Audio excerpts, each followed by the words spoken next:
Boa noite a todos. Vamos dar sequência ao nosso curso A Igreja Bíblica. Vamos para a lição 5 de hoje. Deixa eu compartilhar a tela do estudo de hoje com os irmãos.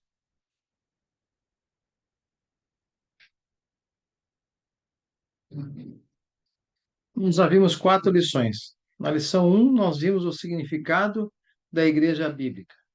Na lição 2, nós vimos a Igreja Bíblica planificada, ou seja, planejada por Deus desde a criação, antes da criação do mundo. Na lição 3, nós vimos o início da Igreja Bíblica, que se deu no dia de Pentecostes, logo após a morte e ressurreição de Cristo, no primeiro Pentecostes, a Igreja de Cristo, o reino de Deus, chega até nós com poder. Então, os apóstolos recebem a promessa do Espírito Santo, recebem com poder, e a Igreja de Cristo é edificada aqui na Terra. Na lição 4, nós vimos como identificar a Igreja Bíblica. Nas igrejas, nas reuniões que há no mundo hoje, qual é a Igreja Bíblica. E na lição de hoje nós vamos ver os termos usados no Novo Testamento para designar a Igreja Bíblica.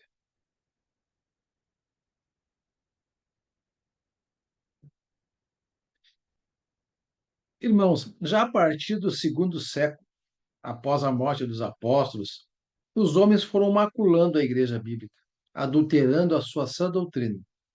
Como Jesus e os próprios apóstolos haviam alertado, está registrado no Novo Testamento, nas cartas, que aconteceria devido aos falsos mestres.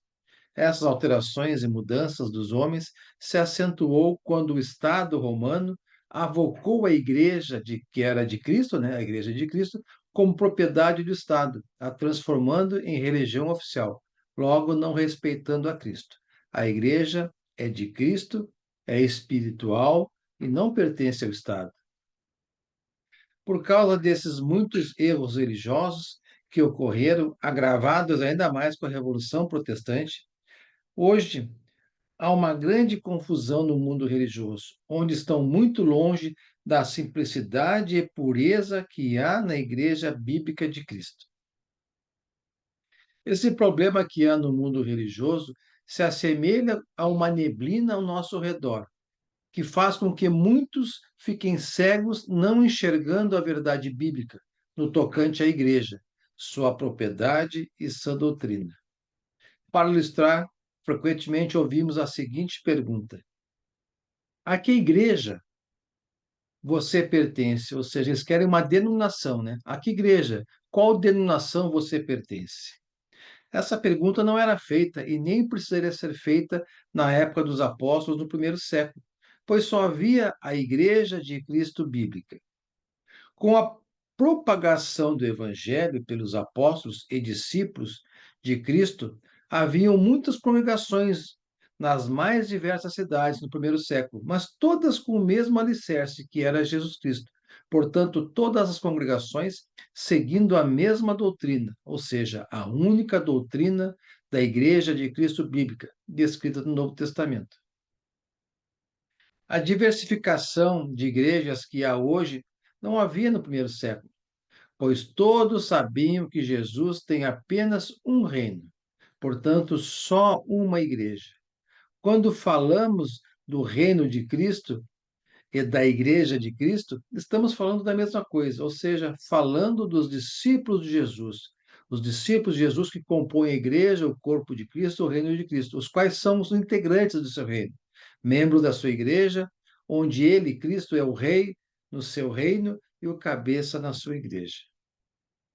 E mais, nos tempos apostólicos,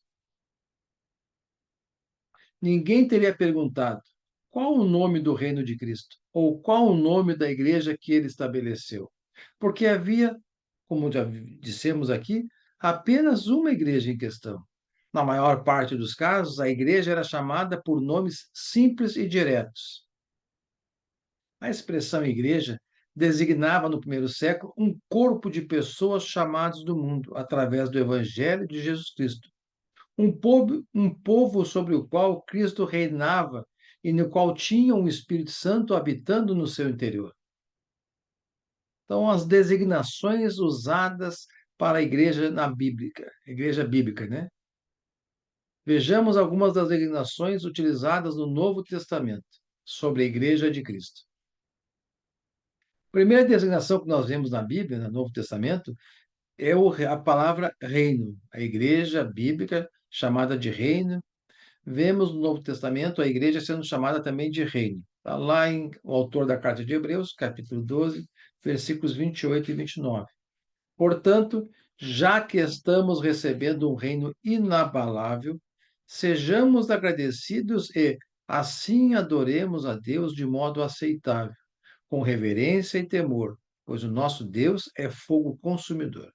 Então, a igreja, o reino dos céus aqui na terra, sendo usado o termo reino. Às vezes é mencionado como o reino de Deus, outras vezes nós vemos na Bíblia, no Novo Testamento, como o reino de Cristo. Aqui, Marcos capítulo 9, versículo 1, nos diz: Jesus falando ao povo que estava escutando. Ele lhes disse: Garanto-lhes que alguns dos que aqui estão, de modo nenhum, experimentarão a morte, ou seja, morrerão fisicamente, antes de verem o reino de Deus vindo com poder. Ou seja, antes de ver o reino de Deus, a igreja de Cristo, que aconteceu e está registrado lá em Atos 2. Paulo, ao escrever aos Colossenses, capítulo 1, versículos 13 e 14, nos diz: Pois ele nos resgatou do domínio das trevas, ou seja, Deus nos resgatou do domínio das trevas e nos transportou para o reino do seu Filho amado, a Igreja de Cristo, em quem temos a redenção, a saber, o perdão dos pecados. Então, reino de Deus, reino de Filho. Outro termo utilizado para a Igreja de Cristo é a própria Igreja de Cristo. Também vemos a igreja sendo chamada pelo nome do seu proprietário, o cabeça da sua igreja. Quando Pedro conversou com os apóstolos e com Pedro, ele respondeu lá em Mateus 16, capítulo 16, versículo 18. Eu lhe digo que você é Pedro, Jesus dizendo para ele, né? E sobre essa pedra edificarei a minha igreja. Então, Jesus vai edificar a sua igreja, a igreja de Cristo. E as portas do Hades não poderão vencê-la. Paulo escreveu aos Romanos, capítulo 16, versículo 16, nos diz: Saúdem uns aos outros com um beijo santo. Todas as igrejas de Cristo, ou seja, todas as congregações das igrejas de Cristo nas localidades, enviam-lhe saudações à igreja de Cristo em Roma. Então, é apenas uma igreja, mas em cada cidade e localidade há congregações da mesma igreja de Cristo. A igreja é a propriedade de Jesus Cristo, pois ele comprou com seu próprio sangue. Isso está registrado lá em Atos, capítulo 20, versículo 28, quando o apóstolo Paulo chama os presbíteros de Éfeso em Mileto e tem essa conversa com ele, né? Esse alerta para com eles, né? Cuidem de vocês mesmos e de todo o rebanho sobre o qual o Espírito Santo os colocou como bispo, para pastorearem a igreja de Deus, que ele comprou com seu próprio sangue. Então, aqui, o termo usado para a igreja de Deus, que ele comprou com seu próprio sangue. Por isso, irmãos, quando falamos da Igreja de Cristo, não nos referimos a uma organização humana, mas ao contrário, falamos de um corpo espiritual do qual Jesus é o fundador e o proprietário. Não é do Estado, não é dos homens, é Jesus Cristo, o autor e o dono e o proprietário da sua igreja. Outro termo também utilizado na Bíblia para designar a Igreja de Cristo é a Igreja de Deus ou Igreja do Senhor. A igreja é frequentemente também chamada no Novo Testamento de a Igreja de Deus, pois tudo neste mundo pertence a Deus, e por isso tudo que pertence a Deus pertence também a Cristo. Como nós deduzimos isso na própria palavra do Senhor. Portanto, quando falamos do reino de Deus ou do reino de Cristo, ou quando falamos da Igreja de Deus ou da Igreja de Cristo, estamos falando da mesma igreja bíblica, espiritual e divina. A segunda carta de Paulo aos Coríntios, capítulo 1, versículo 1, nos diz: Paulo, apóstolo de Cristo, Jesus, pela vontade de Deus. Então, Paulo é apóstolo de Cristo pela vontade de Deus, e o irmão Timóteo.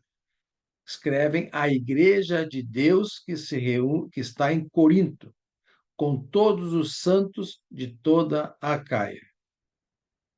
Na primeira carta de Paulo a Timóteo, capítulo 3, versículo 5, ele deixou registrado: pois se alguém não sabe governar a sua própria família, está falando da qualificação dos presbíteros, né?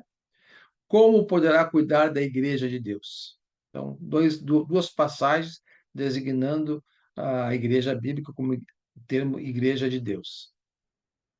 Jesus disse lá em João 17:10, na oração para com Deus, né? Ele orando para o Pai, ele disse para Deus: tudo o que tenho é teu, e tudo o que tens é meu. Então, tudo que for de Deus é de Cristo e vice-versa. Outro termo usado na Bíblia, no Novo Testamento, para a igreja bíblica é reino dos céus. Em Mateus capítulo 16, versículo 19, quando Jesus fala ao apóstolo, aqui no caso era Pedro: eu lhe darei as chaves do reino dos céus. O que você ligar na terra terá sido ligado nos céus, e o que você desligar na terra terá sido desligado nos céus. Então, aqui a igreja bíblica de Cristo, o termo designado aqui para a igreja foi reino dos céus, nessa passagem. Também outros termos, santuários, templos de Deus. Está lá na primeira carta de Paulo aos Coríntios, capítulo 13, versículos 16 e 17, onde Paulo deixou registrado: vocês não sabem que são santuários de Deus e que o Espírito de Deus habita em vocês? Se alguém destruir o santuário de Deus, Deus o destruirá, pois o santuário de Deus, que são vocês, é sagrado. Então, aqui, a igreja bíblica sendo também designado aqui o termo santuário de Deus.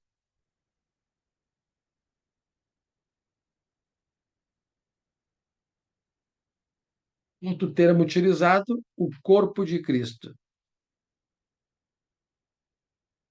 Colossenses capítulo 1, versículo 1 e 18, nos diz: ele é a cabeça do corpo, que é a igreja.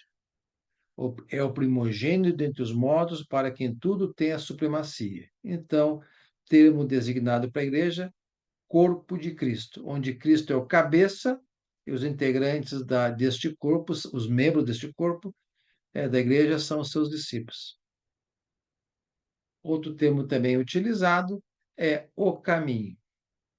Atos capítulo 9, versículo 1 e 2 nos diz: enquanto isso, Saulo, aqui Saulo não havia se convertido para ter o nome mudado para o apóstolo Paulo, Saulo ainda respirava ameaças de morte contra os discípulos do Senhor. Saulo, um fariseu judeu, perseguindo os cristãos, dirigindo-se ao sumo sacerdote, pediu-lhes cartas para as sinagogas de Damasco, de maneira que, caso encontrasse ali homens e mulheres que pertencessem ao caminho, então cristãos, pertencessem à Igreja de Cristo, ao Reino de Deus, ao Reino de Cristo, pudessem levá-los presos para Jerusalém. Então, também foi designado o Reino de Deus, a Igreja de Cristo, como o caminho. Outro termo utilizado foi a família de Deus, sendo Deus o nosso Pai Celestial. Paulo, ao escrever aos Efésios, capítulo 3, versículo 15, nos diz: por essa razão, ajoelho-me diante do Pai, do qual recebe o nome toda a família nos céus e na terra. Então, a igreja bíblica, aonde na igreja Cristo é o cabeça e os seus membros faz parte do corpo, os discípulos de Cristo, os cristãos, todos nós somos uma família. Também temos o termo utilizado, geração eleita, sacerdócio real, nação santa, povo exclusivo de Deus.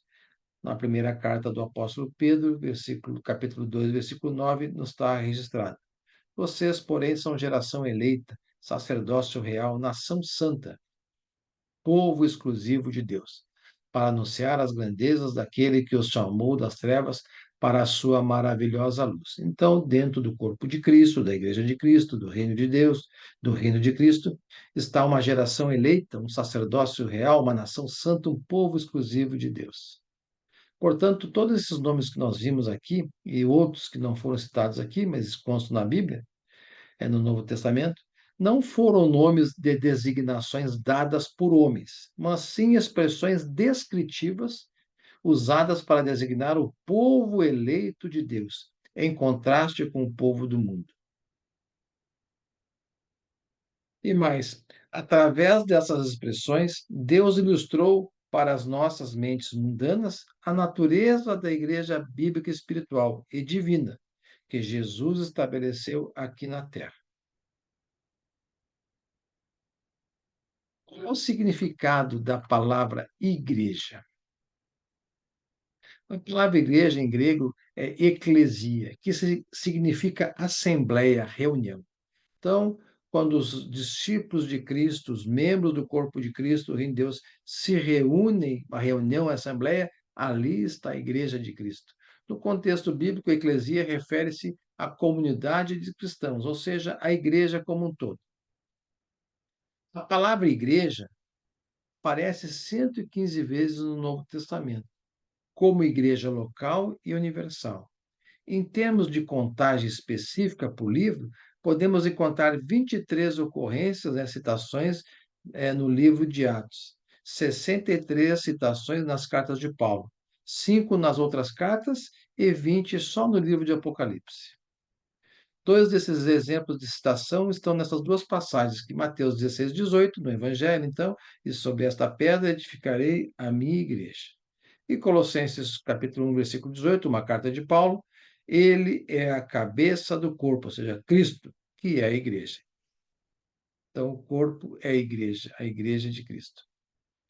Quando pensamos na igreja no sentido bíblico, vemos que as mais diversas denominações surgidas a partir da Igreja Católica e posterior à Revolução Protestante não encontram guarida amparo na Bíblia. Jesus estabeleceu apenas uma igreja bíblica e ela é representada como um reino, como uma família, um corpo espiritual que se reúne como a igreja de Cristo. Paulo escreveu aos Efésios, capítulo 4, versículos 4 a 6, nos diz: há um só corpo, portanto, há uma só igreja, um só reino de Deus, um só reino de Cristo. E um só Espírito, assim como a esperança para a qual vocês foram chamados é uma só. Há um só Senhor, uma só fé, um só batismo, um só Deus e Pai de todos, que é sobre todos, por meio de todos e em todos.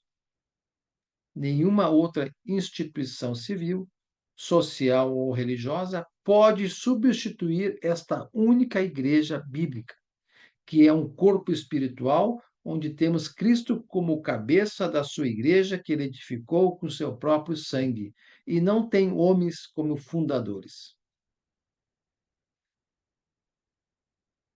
Quais são as expressões contidas na Bíblia, no Novo Testamento, usadas para designar, os membros da igreja de Cristo bíblica? Primeiro termo utilizado provavelmente é membros. Na igreja, como em um corpo, somos chamados de membros, cada qual essencial à sua função. Efésios capítulo 3, versículo 15, Paulo escreveu essa carta, nos deixou registrado. Assim como cada um de nós tem um corpo com muitos membros, no nosso corpo há muitos membros, e esses membros não exercem todos a mesma função, assim também em Cristo nós somos muitos, formamos um corpo, e cada membro está ligado a todos os outros, ou seja, Cristo é o cabeça deste corpo, nós membros deste corpo, e cada membro está ligado aos outros irmãos, e em Cristo Jesus, a Igreja de Cristo Bíblica. Também os membros do corpo de Cristo, da Igreja de Cristo, são chamados também de cidadão no Novo Testamento. Na Igreja, como em um reino, somos cidadãos do reino de Jesus. A palavra cidadão ou cidadania significa uma igualdade de direitos e privilégios no reino de Jesus. Paulo escreveu aos Filipenses. Filipenses lá era uma cidade, colônia de Roma, tinha cidadania romana. Filipenses capítulo 1, versículo 27 e 28, o cidadão de Filipos tinha orgulho de pertencer a Roma, a cidadania romana. Paulo escrever aos romanos, aos filipenses, usou essa palavra cidadania. Não importa o que aconteça, exerçam a sua cidadania. Agora, cidadania pertencentes ao corpo de Cristo, à Igreja de Cristo, de maneira digna do Evangelho de Cristo. Então, exerçam a cidadania de ser povo, membro da Igreja de Cristo, para que assim, quer eu vá e os veja, quer apenas ouça a seu respeito em minha ausência, fique eu sabendo que vocês permanecem firmes num só espírito, firmes no Senhor, no corpo de Cristo, no reino de Deus, num só espírito, lutando unânimes pela fé evangélica, sem de forma alguma deixar-se intimidar por aqueles que se opõem a vocês, se opõem a Cristo, no caso.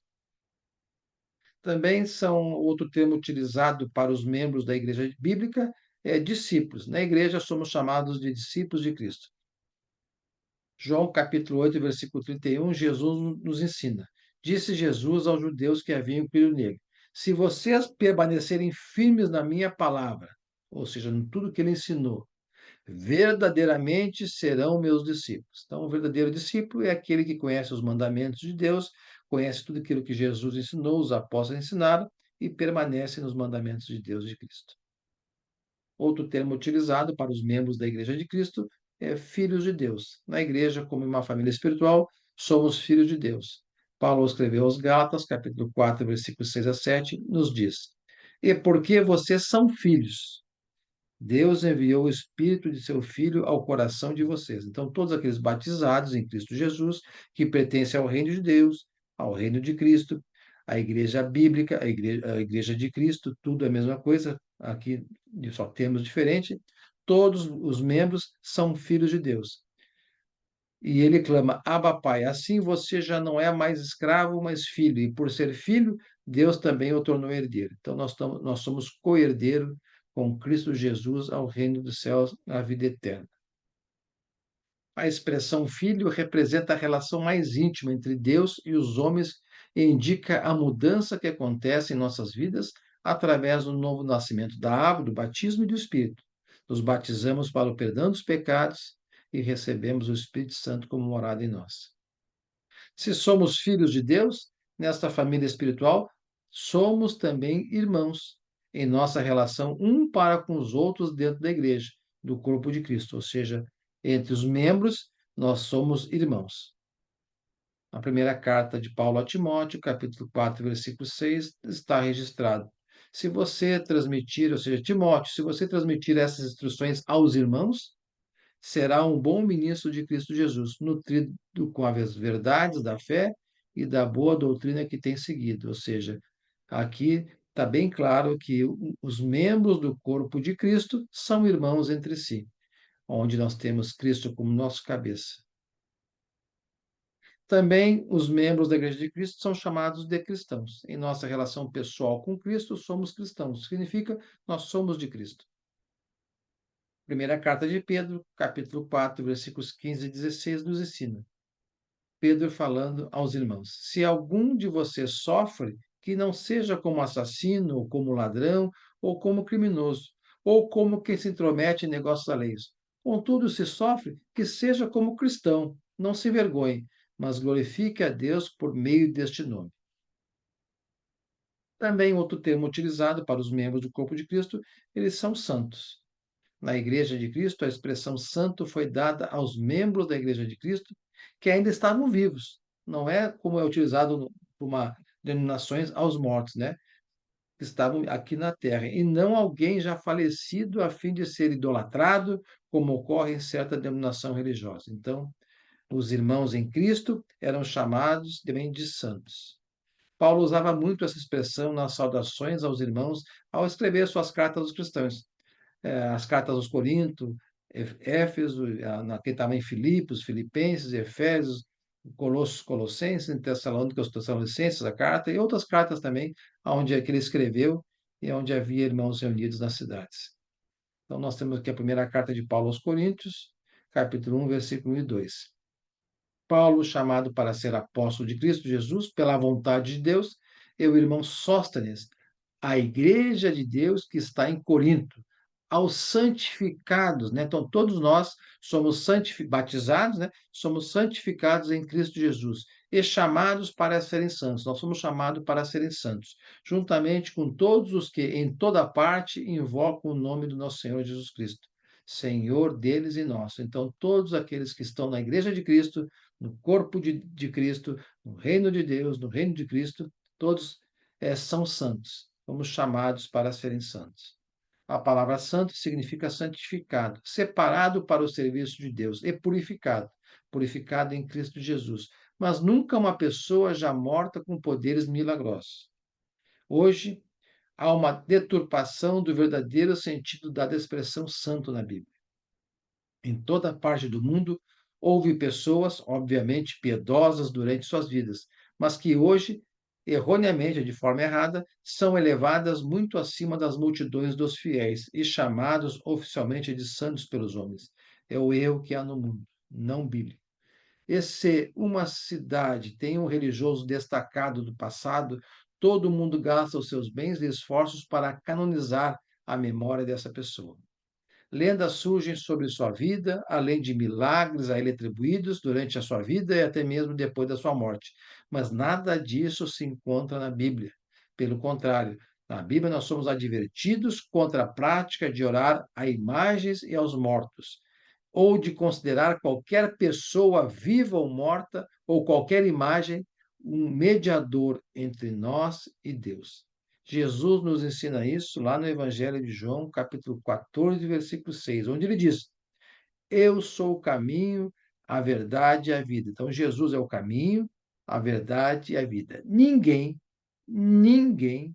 vem ao Pai a não ser por mim. Então, para chegar até Deus, o caminho é Jesus.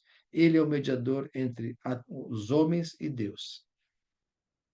No sentido bíblico, todo integrante da Igreja de Cristo, do corpo de Cristo, é um santo, separado para o serviço de dedicação inteiramente a Deus até a morte física. Apenas isso. Também os integrantes da Igreja Bíblica, os membros, são chamados de sacerdotes na Bíblia. Na Igreja Bíblica, também seus membros são designados sacerdotes, sendo Jesus nosso único sumo sacerdote para sempre. Apocalipse, capítulo 1, versículos 4 a 6, o apóstolo João nos deixou registrado. João, às 7 igrejas da província da Ásia.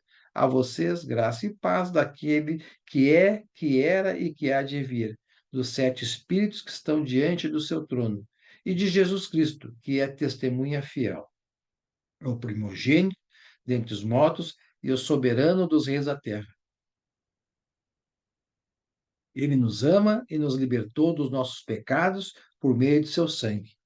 E nos constituiu, nós, aqueles que se batizaram, entraram para o reino de Deus, para a igreja bíblica, para o corpo de Cristo. Então, esses foram constituídos reino e sacerdotes para servir a seu Deus e Pai. Nossa função é servir a Cristo, a Deus e Pai.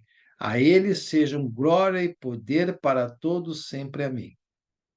Então, irmãos, conclusão dessa lição de hoje, essa breve lição, a igreja e os seus membros são designados conforme o plano bíblico, ou seja, conforme está na Bíblia, para prestar homenagem a Deus e a Jesus.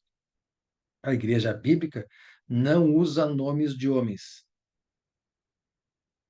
não é instituição humana, muito menos tem organograma funcional de cargos para os seus membros. Na próxima lição, nós vamos ver como é que funciona a igreja bíblica em termos da Bíblia. Até mesmo a palavra crente não cultua especificamente a Deus e a Jesus, mas a palavra cristão sim. Pense bem nisso, você que está assistindo essa aula, que você vai ver a gravação. Você é membro da Igreja de Cristo Bíblica? Ou seja, aquela igreja edificada lá em Atos 2, e onde os apóstolos, os discípulos escreveram todas as cartas, deixaram registrado toda a doutrina?